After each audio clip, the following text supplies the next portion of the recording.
नमस्कार फ्रेंड्स, मैं राकेश कुमार आप सभी का स्वागत करता हूं आज के सेशन में। आज हम लोग देखने वाले हैं टेस्ट नंबर 5 का सॉल्यूशन। तो आइए शुरू करते हैं।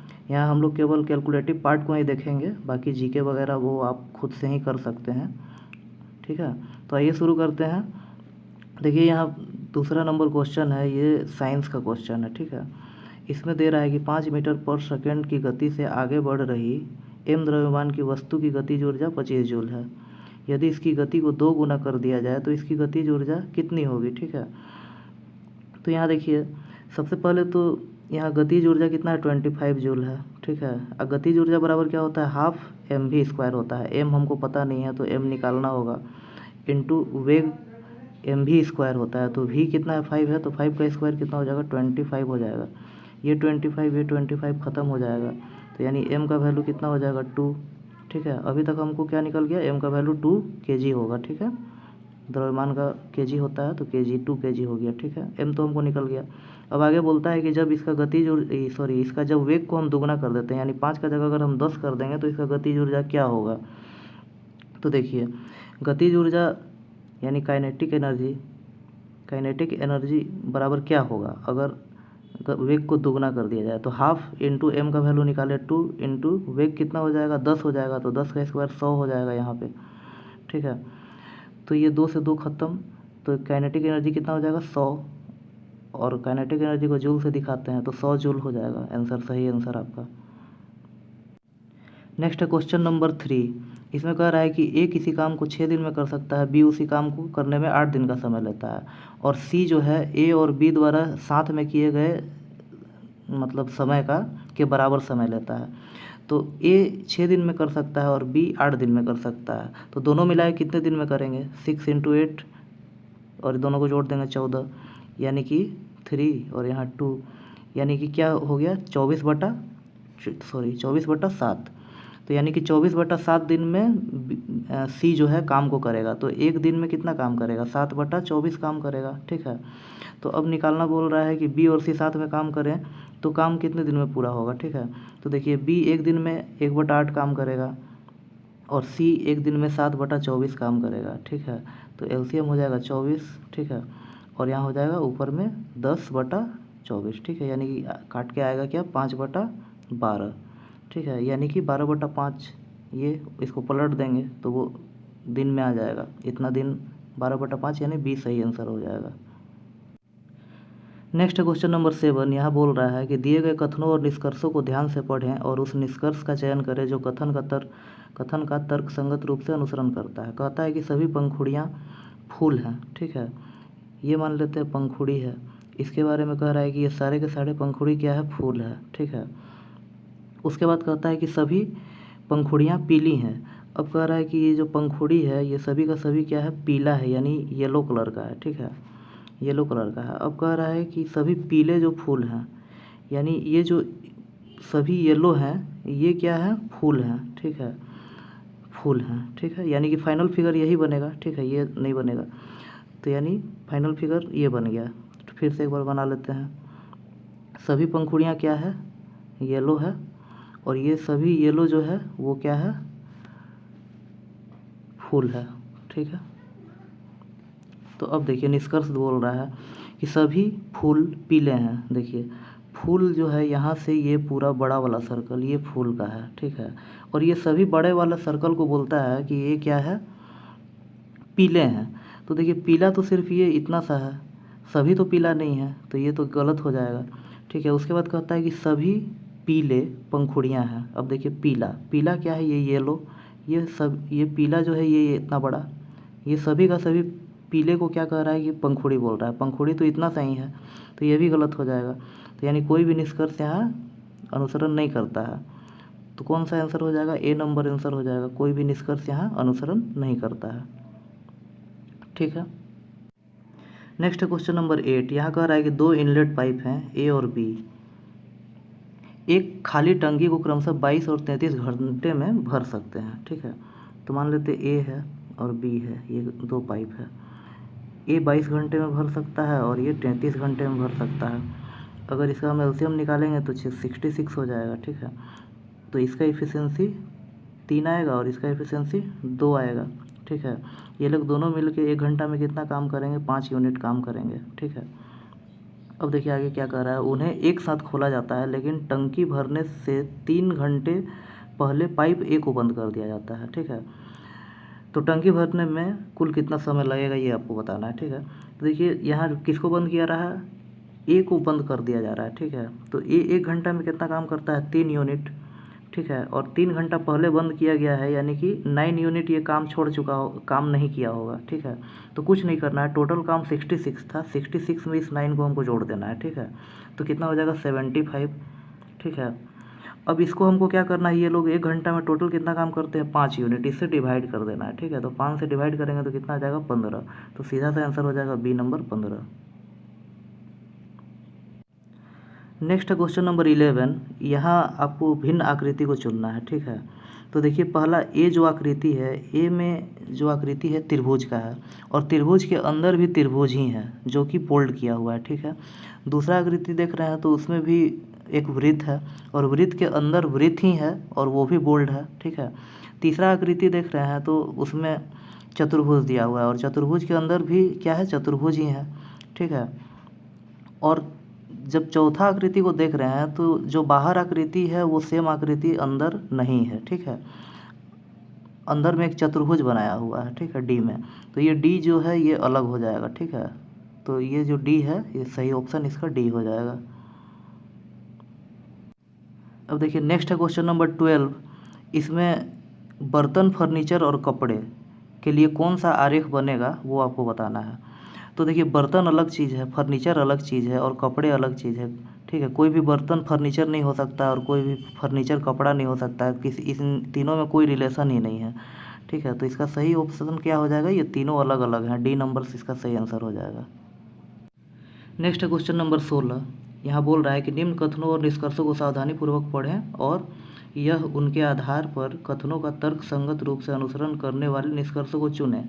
ठीक है, तो यहाँ कह रहा है कथन कि सभी रेजर ब्लेड हैं, ये मान लेते हैं रेजर है, ये सारे का सारे रेजर जो हैं वो क्या है, ब्लेड है। ठीक है, उसके बाद कहता है सभी ब्लेड धातु हैं, यानी कि ये पूरा का पूरा जो ब्लेड है ये क्या है, धातु है। ठीक है, अब कह रहा है निष्कर्ष सभी धातुएं रेजर है, धातुएं। देखिए ये धातु सबसे बड़ा वाला जो सर्कल है, ये पूरा पार्ट जो है क्या है, धातु है। इस पूरे पार्ट को कह रहा है कि रेजर है। रेजर तो बस छोटा सा इतना सा है, पूरा तो नहीं है, तो ये गलत हो गया। उसके बाद कहता है कि कुछ धातुएं ब्लेड हैं। देखिए धातु ये पूरा बड़ा वाला सर्कल, इसमें से कह रहा है कि कुछ धातुएं ब्लेड है, ब्लेड इतना है, बिल्कुल सही कह रहा है कि पूरा बड़ा में से कुछ जो है ब्लेड है, तो ये 2 सही हो जाएगा। तो यानी क्या होगा, तो केवल 2 निष्कर्ष जो है अनुसरण करता है। ठीक है, यानी कि इसमें कौन सा हो जाएगा, डी नंबर सही आंसर हो जाएगा। देखिए नेक्स्ट क्वेश्चन नंबर 17। इसमें बोल रहा है कि एक लंबवृत्तीय शंकु की ऊंचाई और तिरछी ऊंचाई क्रमशः 24 सेंटीमीटर और 25 सेंटीमीटर है। ठीक है, तो आर का मान 22/7 मानते हुए निकालना है और शंकु का वक्र पृष्ठ का क्षेत्रफल भी ज्ञात करना है। ठीक है, तो देखिए ये मान लेते हैं एक शंकु है। ठीक है, ये एक शंकु है। ठीक है, शंकु है, कह रहा है कि इसका ऊंचाई कितना है, 24 है ये, और ये तिर्यक ऊंचाई जो है ये कितना है, 25 है। तो अगर आपको ट्रिपलेट पता होगा तो 7, 24 और 25 ट्रिपलेट होता है। ठीक है, तो यानी हमको पता चल गया कि आर कितना है, 7 है। ठीक है, तो अब हमको इसका क्या निकालना है, पृष्ठीय क्षेत्रफल निकालना है। तो पृष्ठीय क्षेत्रफल बराबर क्या होता है, पाई आर एल होता है। ठीक है, पाई आर एल होता है। ठीक है, तो पाई का वैल्यू कितना होता है, 22/7। आर का वैल्यू हमको पता चल गया 7, और एल का वैल्यू कितना है, 25। ठीक है, तो इस तरह से इस 7 खत्म हो जाएगा, तो 25 × 22 कितना हो जाएगा, 550 सेंटीमीटर स्क्वायर हो जाएगा। सही आंसर हो जाएगा सी नंबर।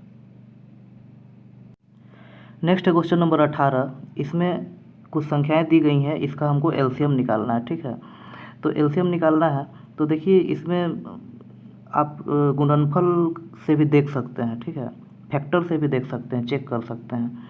तो देखिए यहाँ पे हमको दिख रहा है कि 36 है, ये जो है 9 का मल्टीपल होता है। ठीक है, और यहाँ 32 जो है यहाँ 13 का मल्टीपल होता है। हमको वही चीज़ खोजना है, मतलब जो विषम संख्याओं का मल्टीपल हो उसको खोजना है, ठीक है। 9 भी विषम है, 13 भी विषम है, ठीक है। तो हमको पता चल गया है कि जो एलसीएम होगा वो 13 से भी कटेगा और 9 से भी कटेगा, ठीक है। तो अब देख लिया जाए। जैसे कि देखिए ये 6 और 3 9, इसका तो ख़त्म हो गया, इसका डिजिट सम कितना आ रहा है, 5 आ रहा है, ठीक है। तो ये तो आंसर होगा नहीं। अब इसका देखिए 6 1 7 और 6 13 और 5 18, 18 यानी कि 9, इसका डिजिट सम 9 आ रहा है, ये आंसर हो सकता है। देखिए 4 3 7 2 9, इसका भी मतलब डिजिट सम 9 आ रहा है, ये भी हो सकता है, मान लेते हैं। लेकिन इतना छोटा संख्या आएगा नहीं आंसर, बड़ा ही आएगा। अब इसमें देखिए 8 1 9 और 6 5 11 यानी 2, इसका डिजिट सम 2 आ रहा है। यानी कि इसमें हमको क्या पता चला कि 2 ऑप्शन तो आपका सीधा सीधा छट गया, ये और ये 2 ऑप्शन तो ख़त्म हो चुका है 9 से चेक करने पे। अब 13 से हम चेक करते हैं, तो 13 से हम चेक करते हैं, सबसे पहले इस छोटा वाला को ही चेक कर लेते हैं। तो 13 3 39 39, उसके बाद कितना बच गया, 4 शेष बच गया और ये 2 आएगा, तो 13 से ये कटेगा नहीं, तो यानी ये भी आंसर अब नहीं होगा। तो निश्चित ही जो है बी नंबर आपका आंसर होगा। नेक्स्ट क्वेश्चन नंबर 19, इसमें कह रहा है कि भूमि का एक त्रिभुजाकार भाग जिसकी भुजाएं क्रमशः 72 मीटर 30 मीटर और 78 मीटर हैं को 20 पैसे प्रति वर्ग मीटर की दर से समतल करने पर क्या लागत होगा, ठीक है। ये आपको बताना है। तो देखिए ये जो है, ये भुजाएं जो है ये क्या है, एक विषम बाहु त्रिभुज है। विषम बाहु त्रिभुज का क्षेत्रफल निकालने का फॉर्मूला क्या होता है, S into S minus A into S minus B into S minus C और इस सारे का रूट ओवर होता है, ठीक है। तो ये आपका फार्मूला होता है। तो सबसे पहले तो हमको एस निकालना होगा। तो एस कैसे निकलेगा, तीनों भुजाओं को जोड़कर 78 प्लस 72 कितना हो गया, 150 प्लस 30 यानी 180। 180 को हम 2 से डिवाइड करेंगे तो कितना आएगा, 90। तो ये क्या वैल्यू आ गया, एस का वैल्यू आ गया। तो अब हम क्या करेंगे, एस यानी 90 इंटू एस माइनस ए, 90 में से ए घटाएंगे तो कितना आएगा, 18 आएगा। उसके बाद into S minus B, S minus B 30 है बी का वैल्यू, तो इसको घटाएंगे तो कितना आएगा, 60 आएगा। और इंटू एस माइनस सी, ठीक है। एस माइनस सी का वैल्यू कितना है, 18 है, तो इसको घटाएंगे तो कितना आएगा, 12 आएगा। अब इसका हमको रूट ओवर निकाल देना है, ठीक है। बस यही करना है। तो यहाँ पे देखिए हम 90 को देखते हैं तो ये 30 गुना 3 का फैक्टर है, ठीक है। उसी तरह हम 18 को देखते हैं तो ये 6 गुना 3 का फैक्टर है। 60 को अगर हम देखते हैं तो ये 30 गुना 2 का फैक्टर है। अगर 12 को देखते हैं तो ये 6 गुना 2 का फैक्टर है, ठीक है। तो अब देखिए इस 30 और 30 में से एक 30 निकल जाएगा, ठीक है, इंटू इस 3 और 3 में से एक 3 निकल जाएगा, ठीक है, इंटू इस सॉरी ये 12 इंटू 3 6 इंटू 3 है ना, ठीक है। तो उसके बाद 3 निकल जाएगा, उसके बाद 6 भी एक निकल जाएगा और उसके बाद 2 भी एक निकल जाएगा। तो इन सब को हम गुना कर देंगे, 30 गुना 3 गुना 6 गुना 2, ठीक है। इस सब को हम गुना कर देंगे और इसमें हम रुकिए क्या आया, देखिए 30 इंटू 3 इंटू 2 इंटू 6, इस क्षेत्रफल निकलेगा। और इसमें हम क्या करेंगे, 20 पैसा लग रहा है 1 वर्ग मीटर का, तो यानी 1/5 रुपया मान सकते हैं, ठीक है। तो ये 5 से ये 30 कट जाएगा, कितना बार में, 6 बार में, यानी 36 गुना 6 कितना हो गया, 216, ठीक है। तो ये नंबर इसका सही आंसर हो जाएगा। नेक्स्ट है क्वेश्चन नंबर 20, इसमें दे रहा है कोड भाषा में यदि लक को इतना लिखा जाता है, ठीक है। तो कैसे लिख रहा है वो देख लेते हैं। देखिए एल का वैल्यू कितना होता है, 12, तो 12 का 2 लिख दे रहा है इसमें से। यू का वैल्यू कितना होता है, 21 होता है, तो 1 लिख दे रहा है यू का।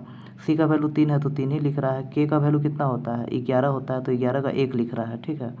तो इस तरह से ये किया जा रहा है। तो जेरोक्स है, तो जेरोक्स में देखिए लास्ट को हम चेक करते हैं, एक्स का वैल्यू कितना होता है, 24। तो कोड का अंतिम अंक पूछ रहा है, ठीक है। तो एक्स है अंतिम, तो 24 का क्या 4 लिखा जाएगा, तो यानी ये सही हो जाएगा। नेक्स्ट क्वेश्चन नंबर 23, इसमें कह रहा है कि सलाका मथुरा के भाई की इकलौती बहन की माँ है, ठीक है। तो यानी इस सलाका के बारे में कह रहा है कि ये जो मथुरा है, मथुरा के भाई, ये ब्रदर है, मथुरा के भाई की इकलौती बहन, इस मथुरा के भाई की इकलौती बहन क्या, ये खुद ही हो गई, की माँ है, ठीक है। यानी इन दोनों की माँ है ये सलाका, ठीक है। तो मथुरा का सलाका से क्या संबंध है, मथुरा का पूछ रहा है, तो मथुरा क्या है, डॉटर होगी, मथुरा पुत्री होगी, ठीक है। तो यानी बी नंबर सही।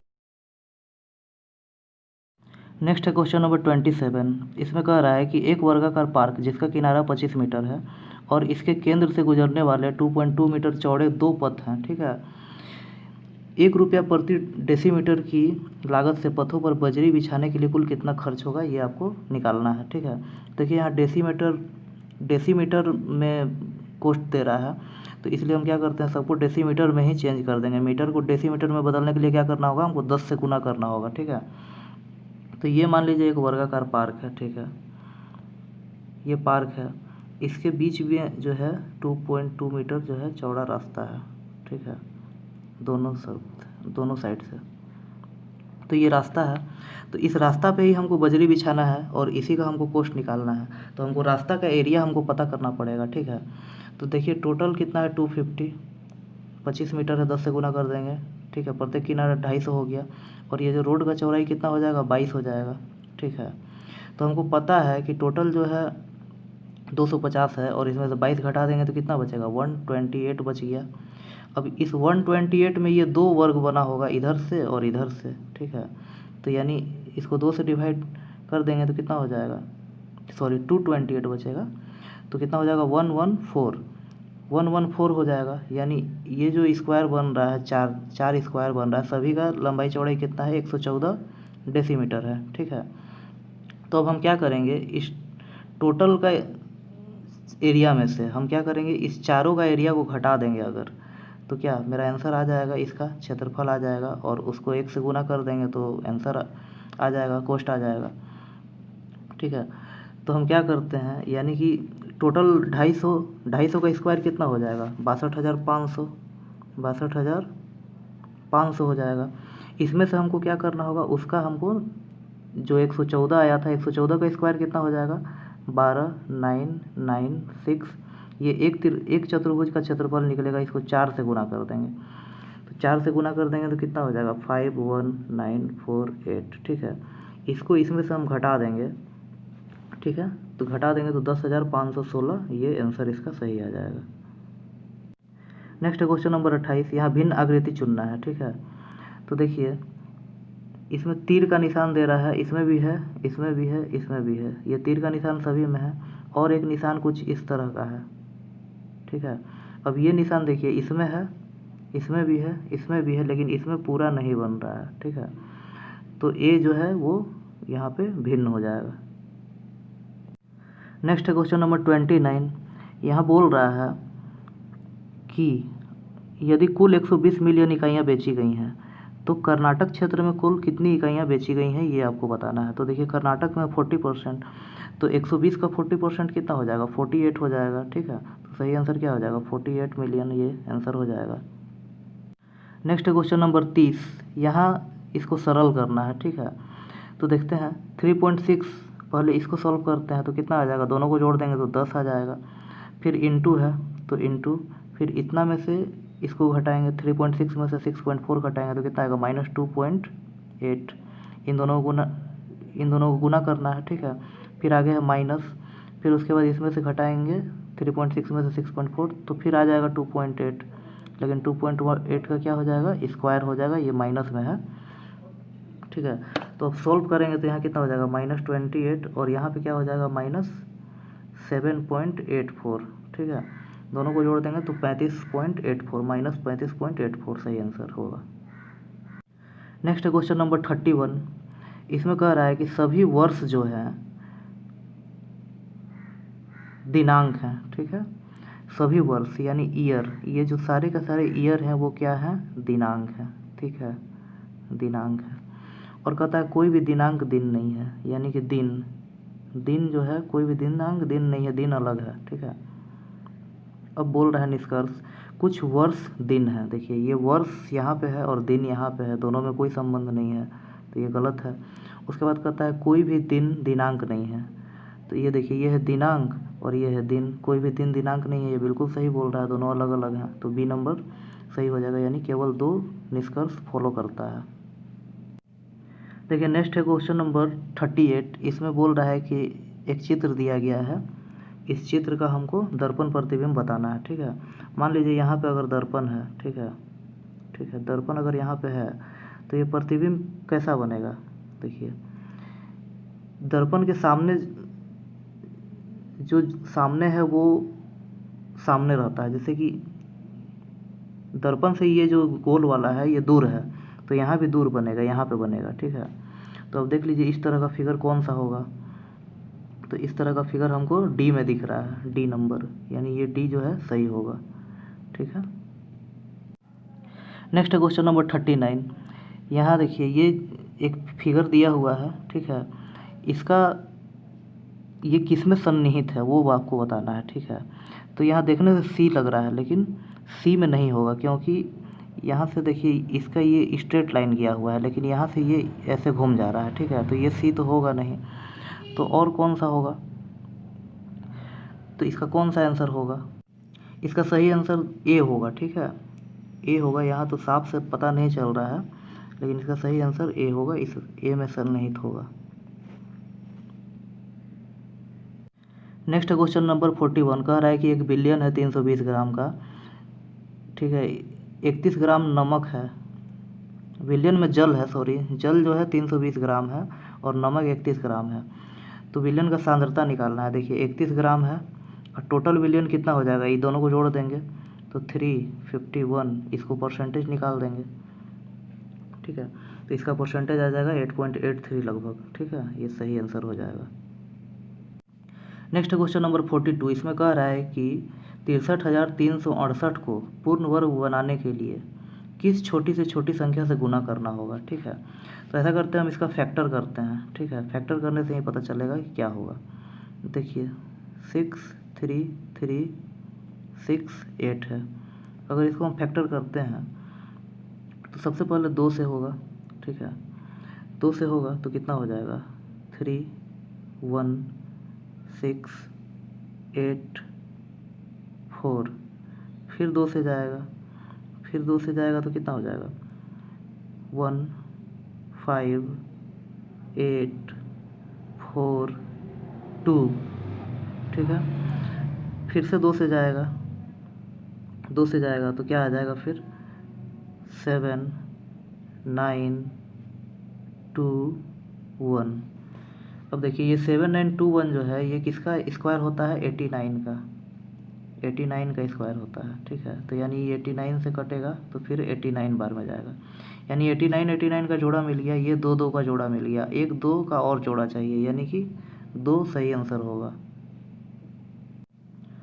नेक्स्ट क्वेश्चन नंबर 46, यहाँ कह रहा है कि 100 kg द्रव्यमान का एक पिंड है जिसकी गति 5 सेकेंड में 5 मीटर पर सेकेंड से 15 मीटर पर सेकेंड हो जाती है और उस पर एक समान त्वरण आरोपित है।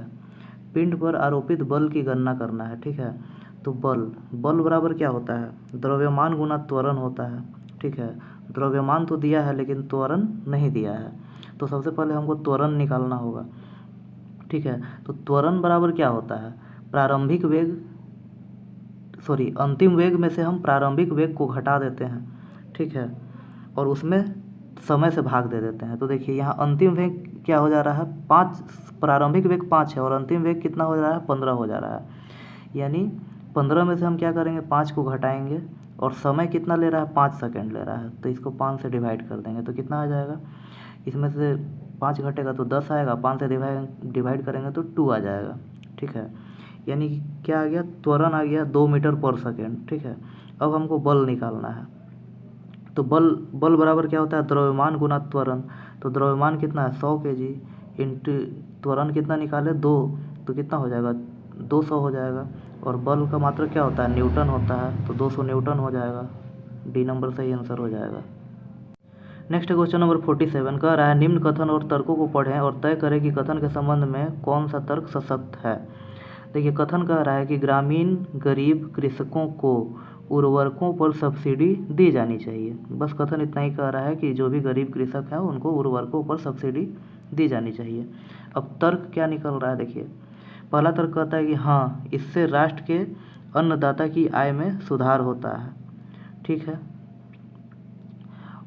ये कह रहा है कि हाँ इससे राष्ट्र के अन्नदाता की आय में सुधार होता है, तो ये एक पॉजिटिव कथन है, ये एक कारण हो सकता है जिसके चलते उसको सब्सिडी दिया जाना चाहिए, ठीक है, ये हो सकता है।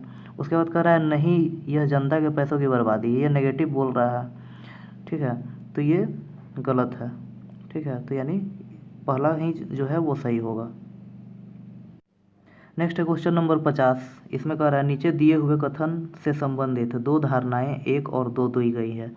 कथन और धारणाओं को पढ़ें और विचार करें कि कौन सी कथन में धारणाएं अंतर्निहित हैं, ठीक है। तो कथन कह रहा है कि सभी जीव जंतु, पौधे और जानवर पारिस्थितिकी तंत्र और जैव विविधता के अंग हैं। ये सभी सम्मिलित रूप से पर्यावरण के संरक्षण में योगदान देते हैं, ठीक है। मतलब यहाँ जीव जंतु पौधे सभी को पारिस्थितिकी तंत्र का और जैव विविधता का अंग बताया गया है, ठीक है। ये एक अटूट अंग है जो आपस में रिलेटेड है, ठीक है। ये सभी सम्मिलित रूप से पर्यावरण के संरक्षण में योगदान देते हैं। अब धारणाएं हैं, ये कथन कहने का क्या तात्पर्य होगा वो आपको बताना है। तो देखिए पहला कह रहा है कि भवनों अथवा सड़कों के निर्माण के समय आसपास के वृक्षों की रक्षा कर प्रवास को निर्मित अथवा संरक्षित करना। देखिए यहाँ भवन निर्माण और वृक्षों की रक्षा करने का बात ऊपर कथन में नहीं कहा गया था, तो ये जो है पहला जो है ये गलत है। आगे देखिए, जैव विविधता की सुरक्षा सतत विकास का मुख्य लक्ष्य होना चाहिए। पृथ्वी पर मौजूद प्रत्येक प्राणी का जीवन ऊर्जा के प्रवाह पर निर्भर है और इसमें से किसी भी प्राणी का लुप्तप्राय होना या लुप्त हो जाना इस ऊर्जा के प्रवाह के एक अहम भाग की क्षति को पहुंचाता है, ठीक है। तो ये सही है, जैव विविधता का बात वहाँ भी हो रहा था और ये भी जैव विविधता के बारे में ही बता रहा है कि एक अटूट अंग है, तो ये जो है सही होगा। तो 2 नंबर केवल 2 जो है वो सही होगा। Next question number 51। यहाँ कह रहा है कि एफ एस और डी का पिता है, ठीक है। यानी कि एफ जो है एस और डी दोनों का पिता है, ठीक है। कहता है डी की बुआ कौन होगी? इसकी कोई बहन होगी, सिस्टर, ठीक है। इसकी सिस्टर डी की बुआ की बेटी ई है, यानी इसकी बेटी कौन है? ई है, ठीक है। तो कह रहा है एफ का ई से क्या संबंध है? एफ के बारे में पूछ रहा है, तो ई का ये कौन है? मामा लगेगा, ठीक है। तो सही आंसर क्या हो जाएगा? मामा।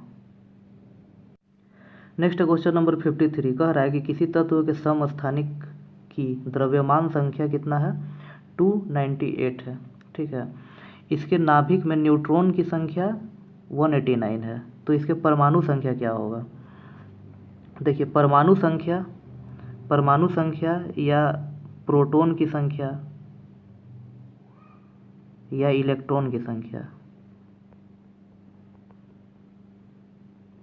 ये तीनों संख्या एक ही होता है, तीनों को एक ही चीज़ कहा जाता है। तो परमाणु संख्या कह लीजिए, प्रोटॉन संख्या कह लीजिए, इलेक्ट्रॉन संख्या कह लीजिए, ठीक है। तो सब एक ही चीज़ होता है, ठीक है। तो हमको यहाँ देखिए परमाणु द्रव्यमान कितना दिया है? 298, और इसमें न्यूट्रॉन की संख्या इतना दिया है। कुछ नहीं करना है, इसमें से इसको घटा देना है, तो घटा देंगे तो 109 आ जाएगा सही आंसर। क्योंकि न्यूट्रॉन की संख्या और प्लस प्रोटॉन की संख्या या इलेक्ट्रॉन की संख्या या परमाणु संख्या, दोनों को जोड़ने पर क्या आता है? परमाणु भार आता है, यानी द्रव्यमान संख्या आता है। तो 109 सही आंसर होगा। नेक्स्ट क्वेश्चन है क्वेश्चन नंबर 54। कह रहा है यदि पिता और उसके पुत्र की वर्तमान आयु क्रमशः 48 वर्ष और 28.8 वर्ष है, तो पिता अपने पुत्र से कहता है कि जब तुम पैदा हुए थे तब मेरी आयु तुम्हारी वर्तमान आयु का कितना था? ये निकालना है, ठीक है। तो देखिए पुत्र का वर्तमान आयु कितना है? 28.8 है, और पुत्र जब पैदा हुआ था तो पिता का उम्र कितना होगा? 48 में से इसको घटा देंगे, यानी 19.2, ठीक है। ये होगा, ये पॉइंट से पॉइंट ख़त्म हो जाएगा। ये देखिए 81 से 2 बार में कट रहा है, और ये 81 से 3 बार में कट रहा है। सॉरी 81 नहीं, ये 2:3, यानी कि कहने का मतलब है कि कितना है? देखिए 2/3 ही आंसर हो जाएगा इसका सही, 2/3। ये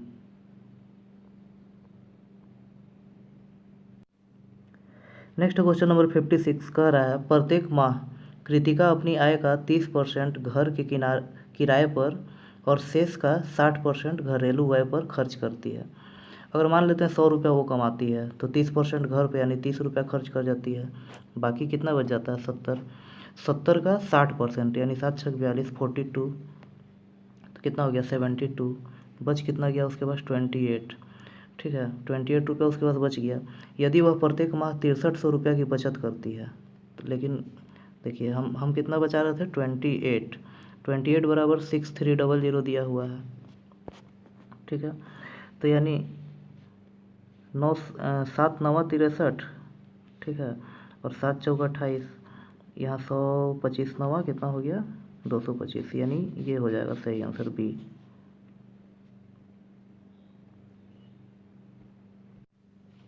देखिए नेक्स्ट क्वेश्चन नंबर 57 कह रहा है कि एक आयत की लंबाई और चौड़ाई का अनुपात 3:1 है, यानी लंबाई 3 है तो चौड़ाई कितना है 1 है। यदि इसका परिमाप 96 मीटर है तो आयत की लंबाई कितनी है।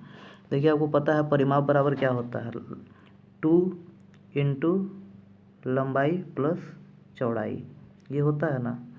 और यहाँ 96 दिया है तो ये 2 से तो ख़त्म हो जाएगा, 2 चौके 8 और 2 8 16, 48, यानी लंबाई प्लस चौड़ाई जो है कितना है 48 है, ठीक है। इस 48 को हम 3 1 4 से डिवाइड कर देते हैं तो 1 और 2, और इसको 3 से गुना कर देंगे तो 36 मीटर सही आंसर हो जाएगा।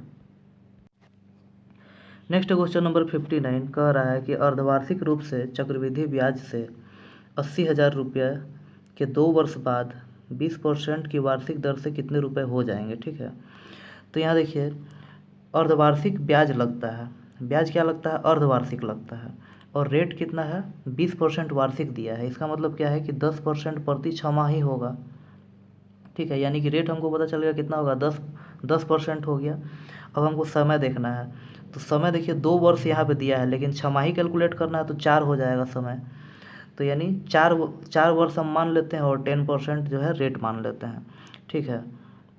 तो इससे हमको निकालना है, ठीक है। तो 80,000 रुपये कितना हो जाएगा, तो देखिए अगर 10% अगर हम सक्सेसिव लगाते हैं, मान लीजिए 10 + 10, इसको जब हम सक्सेसिव लगाते हैं तो ये क्या हो जाता है 21 हो जाता है, ठीक है। तो दो ईयर में 21 हो जाएगा, फिर 10 और फिर 10, 2 ईयर में 21 हो जाएगा, ठीक है। अब हमें 21 को सक्सेसिव लगा के देखते हैं, ठीक है। तो 10% का हिसाब से यानी अब देखिए 21 फिर +21 plus minus plus plus plus ही हो जाएगा, 21 × 21 कितना हो गया 441 डिवाइड बाई 100, ठीक है। तो 21 दूना 42 हो गया और प्लस यहाँ पे 4.41, ठीक है। तो 46.41 यानी टोटल जो मतलब ब्याज मिलेगा कितना 46.41% मिलेगा। तो अगर हम देखें तो 80,000 का 46.41% निकालेंगे, ठीक है, तो लगभग 37,128 रुपया ब्याज आएगा, ठीक है। और 80,000 हम पहले से लिए थे, ठीक है, तो दोनों को जोड़ेंगे तो क्या हो जाएगा 1,17,128 रुपया आपका सही आंसर हो जाएगा बी। नेक्स्ट क्वेश्चन नंबर 60, इसमें कह रहा है कि पहले जोड़े में दिए गए शब्दों के समान दिए गए विकल्पों में से संबंधित जोड़े को चुनना है। तो देखिए यहाँ दे रहा है बिहार और पटना, ठीक है, बिहार और पटना। देखिए पटना जो है क्या है राजधानी है बिहार की, तो यहाँ गुजरात का राजधानी भी यहाँ पे जो होगा वो आएगा, तो गुजरात की राजधानी क्या है गांधीनगर है। नेक्स्ट क्वेश्चन नंबर 62, यहाँ कह रहा है कि एक व्यक्ति अपने पुत्र से 26 वर्ष बड़ा है, ठीक है। 3 वर्ष बाद उसकी आयु अपने पुत्र की आयु की 3 गुनी हो जाएगी, ठीक है। तो ये मान लीजिए फादर है और ये सन है, ठीक है। फादर और सन है, ठीक है। मान लेते हैं कि सन का आयु जो है x है, ठीक है। तो पिता का आयु क्या हो जाएगा x + 26 हो जाएगा, 26 वर्ष बड़ा है पिताजी। तो अगर हम मान लेते हैं कि पुत्र का आयु x है तो फादर का आयु कितना हो जाएगा 26 + x हो जाएगा। तो अब देखिए अब 3 साल बाद ये लोग आयु क्या हो जाएगा, 3 साल बाद जो आयु है पिता का क्या हो जाएगा x + 29 हो जाएगा, 3 इसमें 26 में x + 29 हो जाएगा। और पुत्र का आयु क्या हो जाएगा x + 3 हो जाएगा, इसमें भी 3 बढ़ जाएगा, ठीक है। और ये जो कह रहा है कि पिता की आयु जो है पुत्र की आयु की 3 गुना हो जा रही है 3 साल बाद, यानी पिता का ऊपर वाला है तो ऊपर जो है 3 है और नीचे 1 है। ठीक है, बस इसको ही हम सॉल्व कर लेंगे। ठीक है, इसको ही हम सॉल्व कर लेंगे। तो ये जाके इधर जाएगा तो क्या हो जाएगा आपका 3x + 9 हो जाएगा। ठीक है, 3x + 9 हो जाएगा। ठीक, तो ये देखिए ये x इधर जाके घट जाएगा तो कितना हो जाएगा 2x, और ये 9 इधर जाके क्या हो जाएगा 9 जाके घट जाएगा इधर से। ठीक है, यहाँ प्लस में है तो ये जाके इधर 9 घट जाएगा तो यहाँ क्या बचेगा 20 बचेगा। तो x का वैल्यू कितना आ गया 10। ठीक है, x का वैल्यू कितना आया 10 आ गया। तो निकालना क्या है, पिता की वर्तमान आयु निकालना है। तो देखिए पुत्र का जब x था तो x हमको निकला 10, तो इसमें 26 और जुड़ जाएगा तो कितना हो जाएगा 36 हो जाएगा, 36 ईयर हो जाएगा पिता का उम्र। नेक्स्ट क्वेश्चन है 63, कह रहा है कि रंजीत किसी कार्य को 25 दिन में पूरा कर सकता है और अंजी इसे 20 दिन में समाप्त कर सकता है। ठीक है, वे 5 दिन तक एक साथ कार्य करते हैं, फिर रंजीत छोड़ देता है, तो अंजी से इस काम को कितने दिन में पूरा करेगा। तो देखिए ये है रंजीत और ये है अंजी। ठीक है, रंजीत क्या करता है 25 दिन में काम ख़त्म कर देता है, इसको 20 दिन लगता है। एलसीएम देखा जाए तो 100 हो जाएगा दोनों का। अगर इसका एफिशिएंसी 4 हो जाएगा, इसका एफिशिएंसी 5 हो जाएगा, दोनों मिलके कितना काम करेंगे 9 काम करेंगे, 9 यूनिट एक दिन में काम करेंगे। टोटल काम 100 यूनिट का है। ठीक है, बोलता है कि 5 दिन तक वो लोग साथ कार्य करते हैं, तो 9 यूनिट रोज़ करते हैं दोनों मिलके, और 5 दिन तक काम किए होंगे तो 45 यूनिट काम कर दिए होंगे। तो 100 में से 45 गया तो बच गया कितना 55 यूनिट। इस 55 यूनिट को कौन करने वाला है, अंजी से इस काम को करता है। ठीक है, तो एक दिन में वो 5 यूनिट काम करता है, तो 11 दिन इधर लगेगा इसको। तो कितना दिन लग जाएगा 11 दिन। नेक्स्ट क्वेश्चन नंबर 67, कह रहा है दिए गए कथनों पर विचार करें और निर्णय लें कि निम्नलिखित अवधारणाओं में से कौन सी कथन में अंतर्निहित है। कथन दे रहा है कि प्रधानाध्यापिका ने सभी कर्मचारियों को अनुशासन के मुद्दे पर चर्चा करने के लिए एक बैठक बुलाई है। ठीक है, अब अवधारणा दे रहा है कि कुछ अनुशासनात्मक मुद्दे थे जो पहले उठाए गए थे। बिल्कुल, कुछ मुद्दा पहले उठाया गया होगा तभी तो उस पर चर्चा करने के लिए बुलाया जा रहा है। अगर मुद्दा नहीं होता तो नहीं बुलाया जाता। अब दूसरा कथन दे रहा है कि प्रधानाध्यापिका सभी को एक साथ संबोधित करना चाहती है। ऐसा कोई निष्कर्ष नहीं है, ये तो नहीं निकल रहा है, लेकिन ये जो है सही है। ठीक है, तो दूसरा जो गलत होगा पहला सही है। नेक्स्ट क्वेश्चन नंबर 68, यहाँ कह रहा है कि 2 इनलेट पाइप जिसमें से एक दूसरे से दोगुनी क्षमता का है, मतलब एक जो है ज़्यादा काम करता है और एक उससे डबल काम करता है, मतलब दोनों एक दूसरे का दोगुनी क्षमता के हैं। ठीक है, साथ में एक तीसरा आउटलेट पाइप है जो पूरी तरह से भरी हुई टंकी को 10 घंटे में खाली कर सकता है, और एक पाइप है जो 10 घंटे में खाली कर सकता है। तीनों पाइप जब साथ में खोल दिए जाते हैं तो टंकी पूरा भरने में 2.5 घंटा का समय लगता है। कह रहा है कम क्षमता वाला पाइप द्वारा अकेले टंकी को भरने में कितना समय लगेगा। ठीक है, कम क्षमता, देखिए एक कम क्षमता वाला पाइप है, एक ज़्यादा क्षमता वाला पाइप है, जो दोनों भरने वाला है, दोनों क्या है भरने वाला ही है, और एक जो है आउटलेट पाइप है जो कि 10 घंटा में खाली कर देता है। ठीक है, तो कह रहा है यहाँ हमको निकालना है क्या कि कम क्षमता वाले पाइप द्वारा कितना देर में टंकी भरा जाएगा। ठीक है, तो यहाँ आंसर अब हम इसको ऑप्शन से बनाएंगे। यहाँ जो आंसर दिया होगा वो क्या दिया होगा, जिस कम क्षमता वाला पाइप का दिया होगा। ठीक है, तो मान लेते हैं कम क्षमता वाला पाइप का अगर 6 दिन लगाता है भरने में, तो ज़्यादा क्षमता वाला क्या है इसका डबल है, तो वो 3 दिन में ही भर देगा। ठीक है, अगर हम इसको चेक करके देखते हैं तो 6 × 3 9 हो जाएगा, ये 3 से 3 बार में कट जाएगा, ये 3 से 2 बार में कट जाएगा, यानी कि ये दोनों मिलके 2 दिन में भर देंगे। अगर 6 मान लेते हैं हम, तो पहला ऑप्शन को लेकर चल रहे हैं, तो 2 आ रहा है।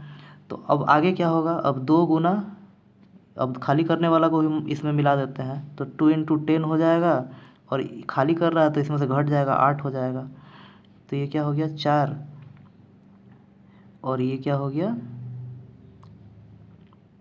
5/2 हो जाएगा। ठीक है, यानी 5/2 2, यानी कि 2.5 घंटा आ रहा है। देखिए यहाँ पे 2.5 घंटा आ रहा है, तो ये सही आंसर हो जाएगा, यानी 6 इसका सही आंसर होगा। नेक्स्ट क्वेश्चन नंबर 69 कह रहा है कि स्फूर्ति ने 17% के लाभ पर जूतों के एक जोड़े को 2223 रुपये में बेचा। जोड़े का क्रय मूल्य क्या था वो आपको निकालना है, ठीक है। तो देखिए यहाँ पे 17% के लाभ पे बेचा, यानी 117% बराबर ये आपका 2223 दिया हुआ है, तो 1% बराबर क्या हो जाएगा, 19 हो जाएगा। तो 100% बराबर क्या हो जाएगा, 1900 हो जाएगा। सही आंसर हो जाएगा 1900।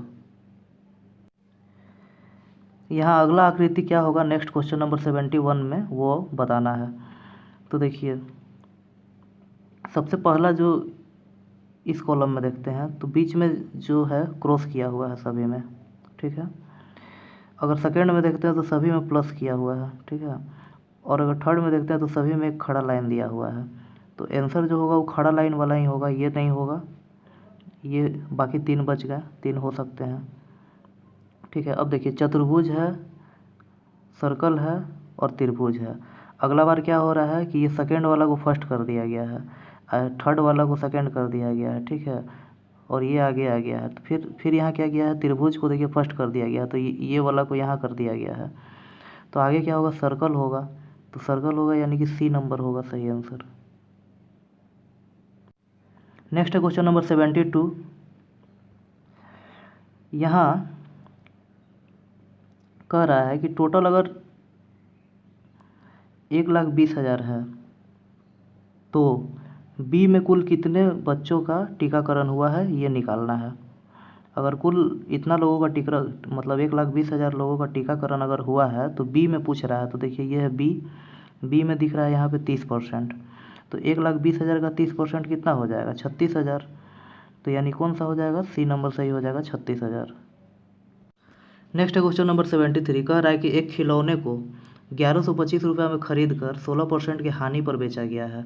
तो खिलौनों का विक्रय मूल्य क्या था, ठीक है। देखिए 16% का मतलब क्या होता है, 4/25, यानी कि अगर कोई चीज़ 25 रुपये का है तो उसको 4 रुपया हानि पे बेच दिया गया है, ठीक है। यानी कि 25 रुपये का चीज़ को कितना में बेच दिया गया है, 4 रुपया कम, यानी 21 रुपया पे बेचा गया है, ठीक है। तो खिलौने का विक्रय मूल्य निकालना है। देखिए क्रय मूल्य कितना है, 1125, ये इसका कितना गुना है, ठीक है। तो हम देख रहे हैं 45 टाइम्स है, तो यहाँ भी हमको 45 टाइम्स हो जाएगा। तो 21 में 45 से जब हम गुना कर देंगे तो कितना आ जाएगा, 945 आएगा, ठीक है। तो 945 सही आंसर हो जाएगा। नेक्स्ट क्वेश्चन नंबर 75 कह रहा है कि श्रृंखला का अगला पद निकालना है। तो देखिए यहाँ पे क्या दे रहा है, क्यू है, क्यू का वैल्यू कितना होता है, 17 होता है। ओ का वैल्यू कितना होता है, 15 होता है। एम का वैल्यू कितना होता है, 13 होता है। देखिए 2 घटते जा रहा है, तो अब 2 घटेगा तो 11 हो जाएगा। 11 का मतलब क्या होता है, के। तो देखिए के में सिर्फ एक ही ऑप्शन है बी, तो वो सीधा आंसर हो जाएगा ये।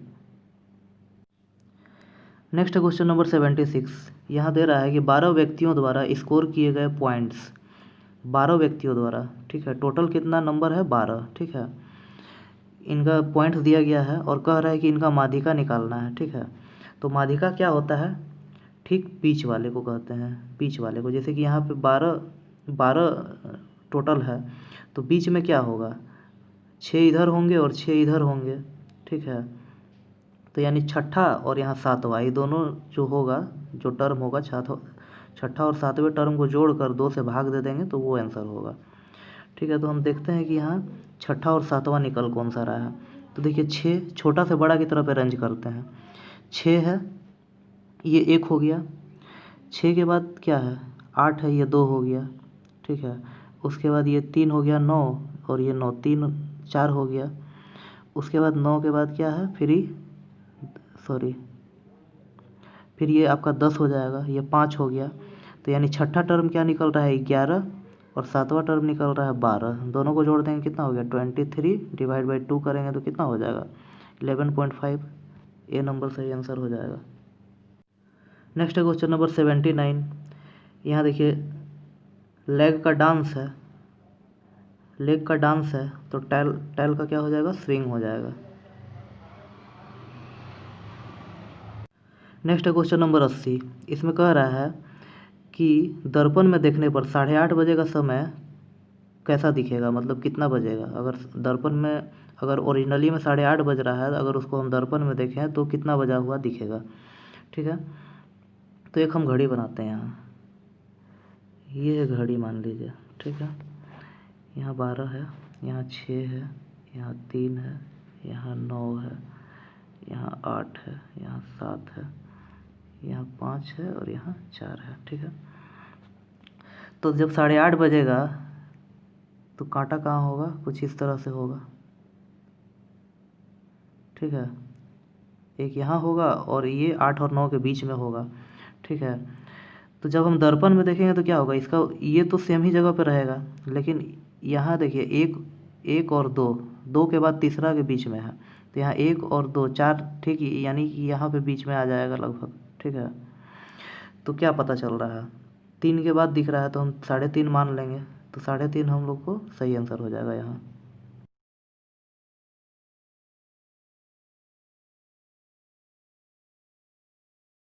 नेक्स्ट है क्वेश्चन नंबर 81। यहाँ ABCD Z तक दिया हुआ है। कहता है कि उपरोक्त श्रृंखला के अक्षरों को अगर हम पलट देते हैं, क्रम को उल्टा कर देते हैं, तो दाएं से 9वें अक्षर के बाएं 5वां कौन सा होगा। देखिए ये हमारा बायां है और ये हमारा दायां है। ठीक है, लेकिन जब हम पलट देंगे तो ये क्या हो जाएगा, ये दायां हो जाएगा और ये क्या हो जाएगा, बायां हो जाएगा। ठीक है, तो कहता है कि दाएं से 9वें, दायां से 9वां, देखिए इधर से 9वां क्या हो जाएगा, आई होगा, और आई के बाएं 5वां, आई के बाद 5वां कौन हो जाएगा, JKLMN, यानी कि N सही आंसर हो जाएगा। ठीक है, नेक्स्ट है क्वेश्चन नंबर 82। यहाँ कह रहा है कि पाइप A एक टंकी को अकेले 4.5 घंटे में भर सकता है। मान लेते हैं A है, A कितना देर में भर रहा है, 4.5 घंटे में भर सकता है। पाइप B के बारे में क्या बोल रहा है, B के साथ मिलकर यह 2.25 घंटे में भर सकता है, यानी कि A और B दोनों मिलकर कितना, 2.25 घंटे में भर सकते हैं, यानी एलसीएम 4.5 हो जाएगा। अगर A का एफिशिएंसी देखा जाए तो 1 हो गया, और इन दोनों का टोटल एफिशिएंसी कितना हो जाएगा, 2 हो जाएगा, यानी कि B का भी 1 होगा तभी तो दोनों मिला के 2 आएगा। ठीक है, तो यानी B भी 4.5 ही घंटा में भरेगा, यानी A और B का क्षमता जो है समान है। ठीक है, तो अब कहता है A को आधे घंटे के लिए चालू किया जाता है। ठीक है, A को क्या किया जाता है, आधे घंटे के लिए चालू किया जाता है। देखिए टोटल काम है 4.5, अगर टोटल काम है कितना, 4.5 है, आधा घंटा में A कितना काम कर देगा, 0.5 काम कर देगा। ठीक है, आधा घंटा में A अकेले कितना काम करेगा, 0.5 काम कर देगा, और उसके बाद कितना काम बच जाएगा, 4 काम बचेगा। टोटल काम कितना है, 4.5 है, 4.5, इसमें से 0.5 तो आधा घंटा में A कर दिया। अब दोनों मिल के 1 घंटा में कितना काम करता है, 2 काम करता है, तो इस 4 काम को 2 घंटा में कर देगा, यानी आधा घंटा उधर और 2 घंटा इधर, यानी कितना लगेगा, 2.5 घंटा। नेक्स्ट क्वेश्चन है 84। कह रहा है कि अरुण अपने वेतन का 2/13 भाग अपने बच्चों तरुण और वरुण की पढ़ाई पर खर्च करता है। मतलब क्या है, अगर वो 13 रुपया कमाता है तो उसमें से 2 रुपया क्या करता है, दोनों के पढ़ाई पर खर्च करता है। वह वरुण की पढ़ाई पर 13,006 रुपये खर्च करता है, जो अरुण द्वारा पढ़ाई पर किए गए कुल खर्च का 2/3 है। ठीक है, तो ये तो सिंपल है, इसमें तो कुछ करना नहीं है। देखिए 13,006 है, ये 2/3 है ना, इसको उल्टा कर दीजिए, 3/2 हो जाएगा, और यहाँ 2/13 था तो इसको 13/2 कर दीजिए, और कुछ नहीं करना है इसमें। ठीक है, तो इसको सॉल्व करके देख लीजिए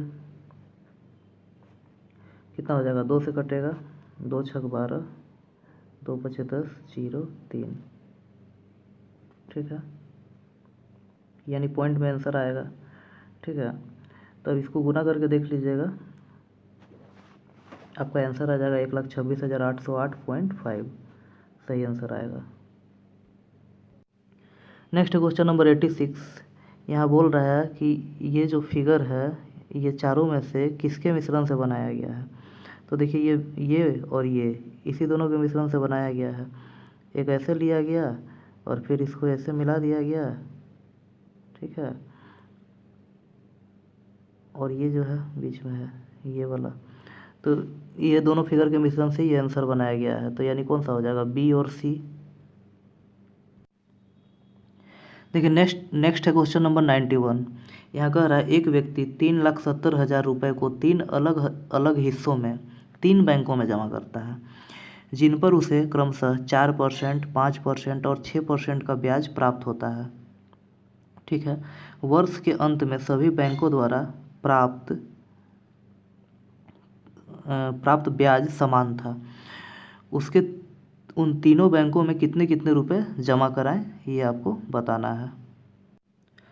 तो देखिए एक साल में उसको 4%, 5% और 6% ब्याज प्राप्त होता है। ठीक है, मान लीजिए वो जो पहला जो तीन हिस्सा में बांटा है, 1, 2 और 3। मान लीजिए ये 3 हिस्सा है धन का, 3 हिस्सा में वो बांट दिया है धन को। पहला पे उसको 4% ब्याज मिल रहा है, दूसरा पे उसको 5% मिल रहा है, तीसरा पे उसको 6% मिल रहा है। अगर हम इसका एलसीएम निकाल लें सभी का तो कितना आएगा, 60। चूँकि यहाँ पे ब्याज जो है सभी पे समान मिल रहा है इसलिए ये मेथड को अप्लाई किया जा रहा है। ठीक है, अगर ब्याज समान नहीं होता तो नहीं होता इस मेथड से। तो देखिए एलसीएम हो गया 60, तो यहाँ पे क्या आ जाएगा 15, यहाँ पे क्या आ जाएगा 12 और यहाँ पे क्या आ जाएगा 10। तो बस सही आंसर हो जाएगा 15:12:10। ठीक है, तो देखिए ये जो है आपका सही आंसर हो जाएगा बी नंबर। नेक्स्ट है क्वेश्चन नंबर 97। यहाँ बोल रहा है निम्नलिखित श्रेणी में प्रश्न चिन्ह के स्थान पर कौन सा विकल्प आएगा ये बताना है। तो देखिए यहाँ देखने से ही सीधा क्लियर पता चल रहा है कि डी नंबर जो आपका विकल्प सही है। नेक्स्ट है क्वेश्चन नंबर 98। ठीक है, यहाँ कह रहा है कि 12 सेंटीमीटर और 8 सेंटीमीटर भुजा वाला आयत है, इससे एक समचतुर्भुज बनाया गया है जिसका परिधि, दोनों का परिधि सेम है, यानी आयत का परिधि और समचतुर्भुज का परिधि सेम है। ठीक है, और कहता है इसका एक कोण, समचतुर्भुज का एक कोण जो है 120 डिग्री था, तो समचतुर्भुज का क्षेत्रफल निकालना है। तो सबसे पहले तो हमको समचतुर्भुज का भुजा निकालना होगा। भुजा कैसे निकालेंगे, परिधि बोल रहा है समान है। ठीक है, तो आयत का परिधि क्या होता है, 2 इंटू लंबाई प्लस चौड़ाई ये होता है। तो लंबाई 12 और 8 दोनों को जोड़ देंगे कितना हो जाएगा 20, इसको 2 से गुना कर देंगे तो 40 कितना हो गया 40 हो गया। ठीक है, तो यानी कि आयत का परिधि कितना था, टोटल चौहद्दी जो था 40 सेंटीमीटर था।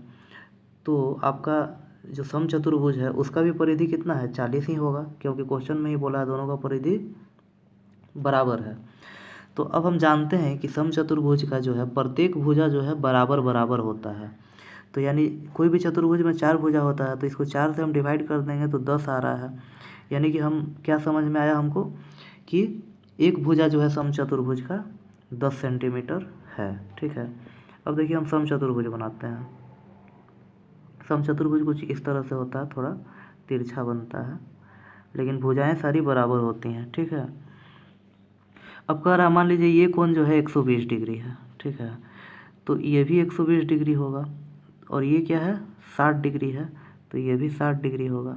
ठीक है, लेकिन इसका विकर्ण जो है अलग अलग होता है। मान लीजिए यहाँ से एक विकर्ण यहाँ हम डाल देते हैं और यहाँ से एक विकर्ण यहाँ हम डाल देते हैं, तो ये टोटल 120 था, तो अब कितना हो गया, ये 60 हो गया, और ये टोटल 60 था तो यहाँ क्या हो गया 30 हो गया, और यहाँ पर 90 डिग्री बनेगा। ठीक है, अब हमको पता है कि जब भी 90 डिग्री बनता है तो यहाँ देखिए 30 डिग्री का सामने का वैल्यू क्या होता है 1 होता है, और इसका वैल्यू क्या होता है 90 डिग्री के सामने 2 होता है, और 60 डिग्री के सामने क्या होता है √3 होता है। ठीक है, होता है, ये हमको पता है। अब हमको पता है कि ये जो है क्या है 10 है, एक भुजा कितना है 10 है, तो ये 10 क्या 90 डिग्री के सामने 10 दिख रहा है, तो 90 ये 2 के बराबर है। 2 के बराबर कितना है, तो 1 बराबर क्या हो जाएगा 5 हो जाएगा।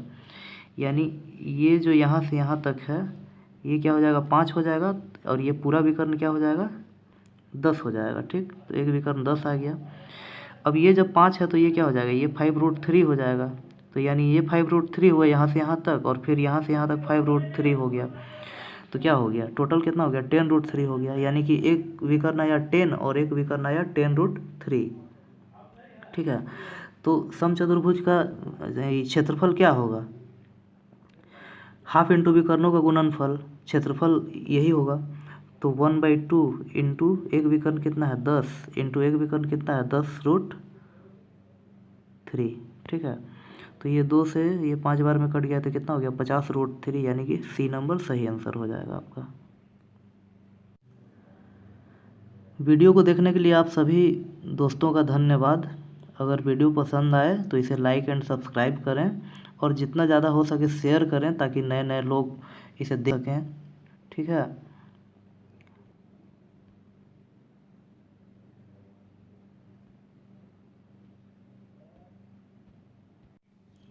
और जब भी डेली टेस्ट लाइव होता है आप उस टेस्ट को मारें और चेक करें, अपना पोजीशन आपको पता चलेगा। ठीक है, तो टेस्ट को भी ज़्यादा से ज़्यादा मारने का कोशिश करें और लोगों को बताएं। धन्यवाद।